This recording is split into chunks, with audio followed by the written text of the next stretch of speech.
day of the winterizing the greenhouse project. Yesterday we were doing a lot of cobbing and we did a little bit more of that. And as you can see, we anchored all the material, keep the walls and the drafts out. So we got a little bit more over here. You can kind of tell the difference between what's new as of today and what's old from yesterday. And as you can see, we brought it around the corners here, which helps the cob, which if you're just tuning in is made of clay, sand, water, and straw. And it's important that it's straw and not hay, because straw doesn't trap water, whereas hay does. So now we've got that part done. We'll get to this maybe tomorrow. And today we got this side out. We're going to be putting some different things inside here, like some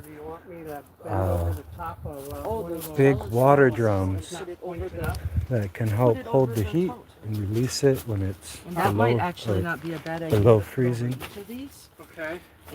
So we'll have those. Yeah. Then we can double insulate in here if we need to. And then when we were working on this yesterday, you could see the cob where we packed it in alongside the bottom of where this plastic paneling is. So we'll be doing something similar like that maybe tomorrow. Today was supposed to be warmer than it turned out to be, but we made do. That's why we switched gears to make sure that we got things set up inside of here so that they can keep warm overnight and throughout the winter. So we use the sand here and along here, because sand is also a good way to store heat and prevent too much heat transfer. So inside of these bins there's gravel at the bottom, and then we have potting soil and then topsoil on top. It's important to make sure that what you have underneath, like the sand in this case, is going to be able to prevent freezing where you don't want freezing. So we got a lot of stuff accomplished today. We were working on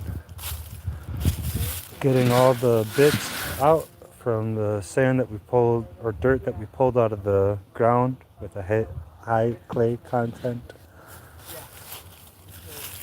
So this is a way that we can more efficiently make the cob on the tarp.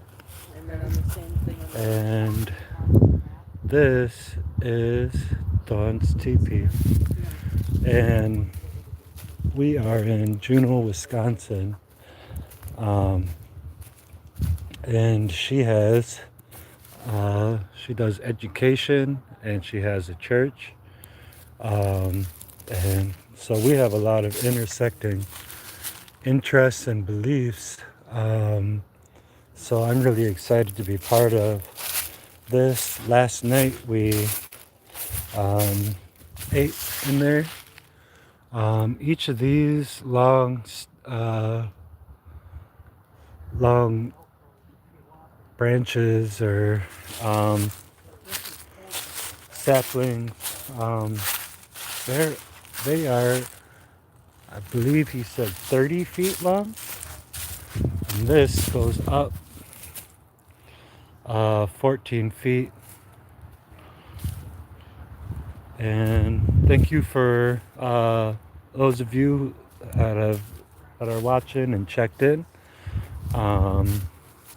Pietro Peroboy and Roberto Polito.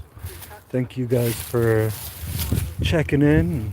Actually, we were getting a lot of help from somebody who's watching right now. And that was very big help for us.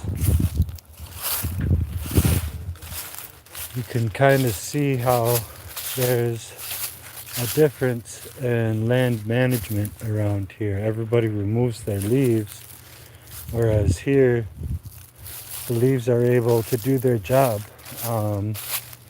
Trees and leaves are all part of the cycle for us.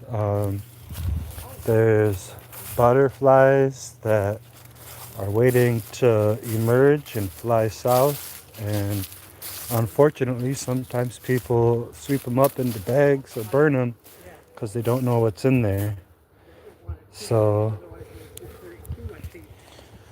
we are almost out of sunlight up in Beaver Dam. Right now it turns into nighttime a little bit before 5 o'clock. So these are some of the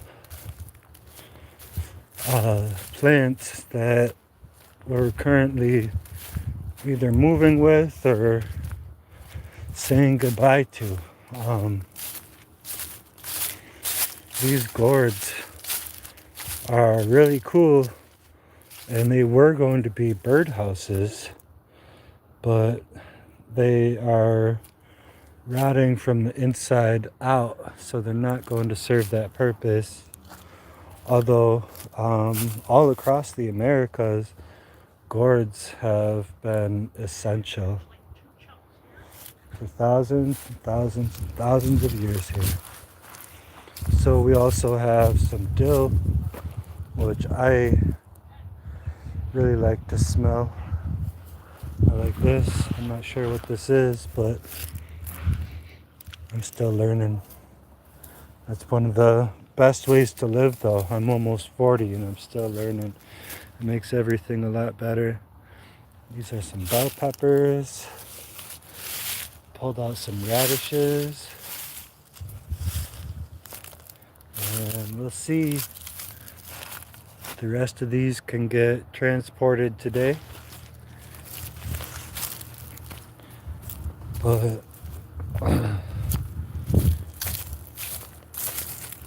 this is what it looks like when you're not fighting nature to be part of it. It's beautiful. So we are racing the sunset right now, and we're gonna get a few things knocked out before we run out of time. And when we look at this next time, this cob gets finished with limestone to seal the water out, and this is going to go all the way over.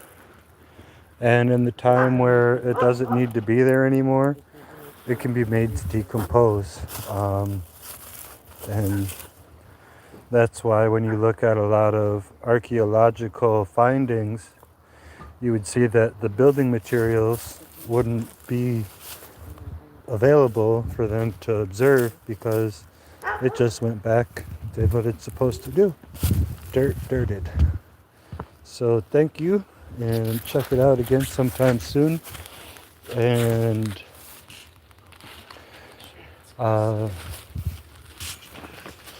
here's the who's who. Here's Dawn and Robin. What's the name of your church if people wanna? The Quaywog Indigenous Culture Church. We call ourselves The Kick, and we are easy to find on the internet at thekick.org. Awesome. THEKICC. Awesome. Thanks. Well, check us out. See what else we do.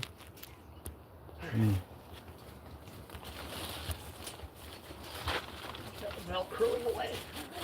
Yeah, tape's not gonna hold.